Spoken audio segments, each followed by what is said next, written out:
Hello everyone. आज मैं आप लोगों को पिंजर जो नॉवल है अमृता प्रीतम जो कि एक पंजाबी राइटर हैं और पिंजर को इंग्लिश में द स्केलेटन ये आपको बताने वाली हूँ। इसकी समरी एक्चुअली बताने वाली हूँ। इसे खुशवंत सिंह ने ट्रांसलेट किया है। ये एक बहुत बड़े जर्नलिस्ट और डिप्लोमेट भी रहे हैं और ये अपने नॉवल ट्रेन टू पाकिस्तान के लिए फेमस हैं।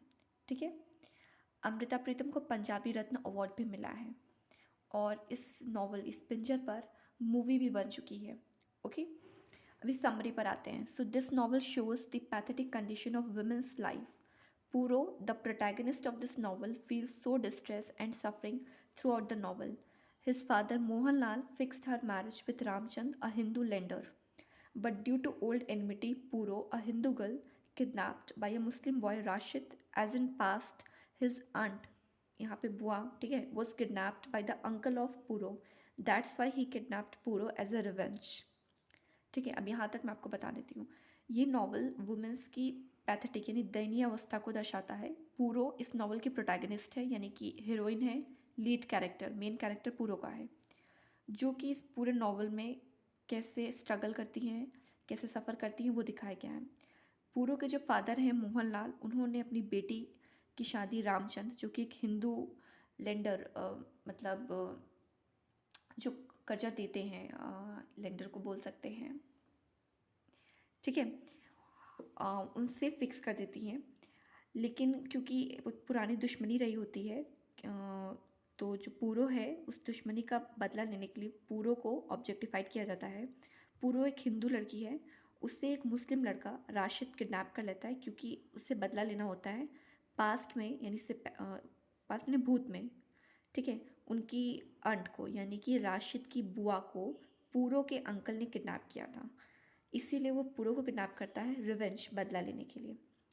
Don't go to the religion और a community, it's just a novel, है ना। हम किसी एक रिलीजन या कम्युनिटी को टारगेट नहीं कर रहे। ये एक नॉवल है, नॉवल को नॉवल की तरह लीजिए। ये novel partition of India, Bharat Pakistan का जो बंटवारा हुआ था, उस थीम पे कहीं ना कहीं बेस्ड है। उस वक्त कितना मतलब सबके साथ गलत हुआ था, बट स्पेशली वुमेंस, महिलाओं के साथ गलत हुआ था, उसे कहीं ना कहीं दर्शाया गया इस नॉवल में। ठीक है। अभी आगे बढ़ते हैं।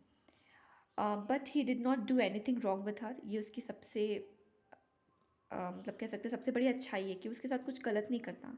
Nether he rapes her not sexually assault her, but because she lived in a Muslim home for 2 or 3 days she do not accept by her family और society.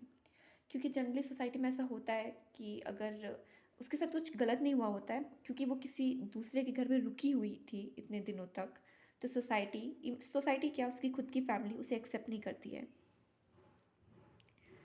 No, she do not accept by her family और society. Every one boycott her. सब उसको सब मतलब उसको ढकेल रहे होते हैं। बॉयकॉट का मतलब होता है बहिष्कृत करना, बाहर निकालना, एक्सेप्ट ना करना। ठीक है। Feel lonely, she again went to Rashid home. वो किसी तरह से तो पहले राशिद के घर से भागकर अपने फैमिली के पास आती है, बट उसके पेरेंट्स, उसके पापा मम्मी उसको ये कह के मना कर देते हैं कि अब तुम्हें नहीं एक्सेप्ट कर सकते, अगर हमने ऐसा किया तो हमारा समाज हमें निकाल देगा, तो तुम जाओ, तुम यहाँ वापस क्यों आई हो। तो उसमें वो बहुत रोती है और मतलब एक बहुत सॉरोफुल स्टोरी उसकी उसमें दिखाई जाती है। ये जो टाइटल है पिंजर, पिंजर मतलब वो जो अपने स्केलेटन, स्केलेटन देखोगा, हाँ, हड्डियों का ढांचा, उस तरह से उसकी हालत हो जाती है जैसे इसमें कोई जान ही ना रह गई हो, एक ऑब्जेक्ट की तरह हड्डियों का ढांचा रह गई है, इंसान नहीं रह गई है।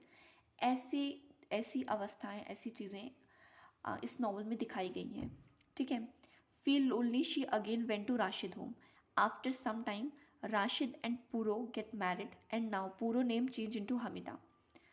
क्योंकि समरी है, इसके बीच में बहुत सारी चीज़ें होती हैं और लास्ट में क्या होता है कि राशिद और पूरो एक दूसरे से शादी कर लेते हैं और पूरो अपना नाम बदल कर हमीदा कर लेती है। ठीक है। अभी क्योंकि ये जो थीम है, मैंने बताया था कि कहीं ना कहीं partition of India, Bharat Pakistan का जो बंटवारा हुआ था, उससे कहीं ना कहीं ये जुड़ा हुआ है।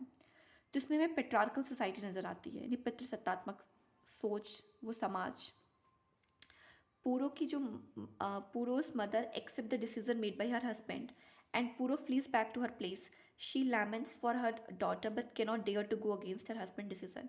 उसकी माँ तो चाहती थी कि हम बेटी को अपना ले, जब वो राशिद के घर से भाग कर आई थी, बट क्योंकि घर में पिता की चलती है तो वो अपने हस्बैंड के डिसीजन के अगेंस्ट नहीं गई और अपने बेटे को उन्होंने वापस कर दिया कि हाँ हम तुम्हें एक्सेप्ट नहीं करेंगे।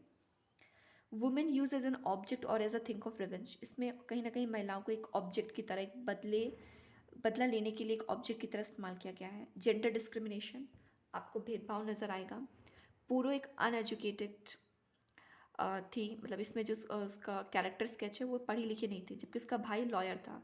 तो कहीं ना कहीं देखो, भाई को पढ़ाया लिखाया, पूरों को नहीं, तो एक जेंडर डिस्क्रिमिनेशन है। पेन ऑफ सेपरेशन, जो अलग हुआ देश, उसका कहीं ना कहीं दर्द दिखता है, और उसके वजह से जो फैमिली और रिलेटिव हैं वो एक दूसरे से अलग हो जाते हैं, ठीक है।